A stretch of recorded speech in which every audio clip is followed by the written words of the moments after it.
For decades, a diamond was it, the ultimate symbol of forever, a piece of the earth billions of years old on your finger. But what happens when forever runs headfirst into a market that's in an absolute freefall?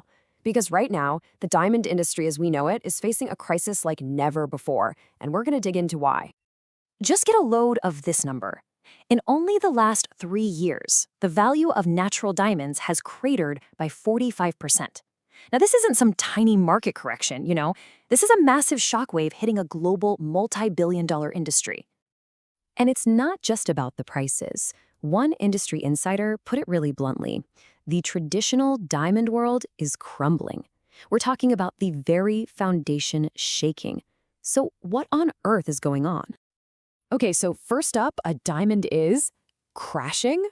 We're going inside the market collapse that really defined 2025 and is set to reshape this whole industry for years to come. The damage here is it's incredibly widespread. Take the industry giant De Beers. They are literally sitting on $2 billion of unsold diamonds. Major mining companies have had to cut over 1,000 jobs. Russia's biggest miner, Alrosa, saw its profits dive by almost 80%. And for entire countries like Botswana, where diamonds are the absolute lifeblood of their economy, cutting production by 40%, that's not just a business move, it's a full-blown national crisis. But a crisis like this doesn't just happen in a vacuum. It was driven by a massive technological disruptor, by the emergence of a perfect, identical copy of a natural diamond. So, what is this tech that could bring a centuries-old industry to its knees? The answer is actually pretty simple: the lab-grown diamond. Okay, so here's the fundamental breakdown. A natural diamond, it's mined from the earth, took billions of years to form. A lab-grown diamond, created in a lab in a couple of weeks. But, and this is the absolute key, their composition is identical. Chemically, physically, optically, it's the same stuff. The only real difference is the price tag, with the lab-grown one being up to 90% cheaper. And the result of that huge price difference? A complete market takeover. Back in 2018, just 2% of engagement rings in the US had a lab-grown diamond. Today, that number is 55%. That is a total flip of the most important, most symbolic part of the entire jewelry market. And when you look at it in real dollars, the difference is just stark. An average 1-carat natural diamond sets you back about $4,200. The identical lab-grown version, under $1,000. This isn't just competition anymore. This is a fundamental reset of what we all expect to pay. So how is this even possible? Well, it's not magic. It's pure science. Researchers have figured out how to perfectly mimic the insane high-pressure, high-temperature conditions that exist deep inside the Earth. They've essentially hit fast forward on a billion-year process and condensed it into a few weeks. And the final product is so perfect that a trained jeweler, even looking through their special magnifying loupe, cannot tell the difference. For all intents and purposes, they are the exact same thing. Only really specialized labs can spot the tiny atomic differences. So, all of this brings us to what we're calling the Great Diamond Reset.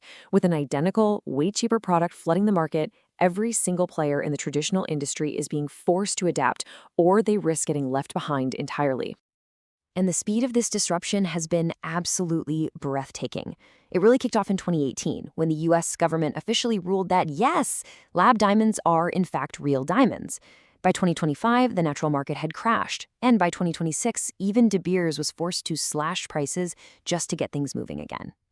So in response, every major player is scrambling for a survival plan. De Beers did a total 180, abandoning its own lab-grown brand to focus completely on protecting natural stones. Jewelers are playing both sides of the fence, and you have entire countries pooling their money just to create marketing campaigns to remind people why natural diamonds are supposed to be special. But some insiders argue the industry is kinda to blame here. By focusing so much on the size and specs of the diamond, as one expert said, they turned the ring into just a placeholder for a stone, and that made them incredibly vulnerable to a competitor who could simply offer a bigger, better stone for less money. Which leads us to our final section, luxury's new reality. You see, this isn't just a business story. It's about redefining the very idea of a luxury good for a whole new generation. So what's the sales pitch for a natural diamond now? Well, it's all about legacy. It's the story of this one-of-a-kind treasure created by the Earth itself over billions of years. They're selling geological rarity and a connection to deep time. And the case for lab-grown? It's a totally modern story. It's a legacy of human innovation, of ethical peace of mind, and, let's be honest, the accessibility of getting the sparkle you want without the massive price tag. And that second narrative is clearly winning with younger buyers. For them, price is king. A 2-carat ring that might have cost 25 grand is now available for 2,500. Beyond that, ethical and environmental concerns are a really big deal. The old slogans, they just don't have the same power anymore, and the focus is shifting to unique, personalized designs. So where does this all end up? Well, most experts see a dual market forming. Natural diamonds will probably become a niche luxury product, kind of like a rare painting, for a very small group of collectors. Meanwhile, lab-grown diamonds will become the new normal for almost everyone else, dominating engagement rings and fashion jewelry. This leaves us with one last, really big question. When an item that was once the pinnacle of rarity and luxury becomes affordable and accessible to pretty much everyone, what does it actually become? Is it still a luxury, or is it something totally new? And that right there is the billion-dollar question the industry is grappling with right now.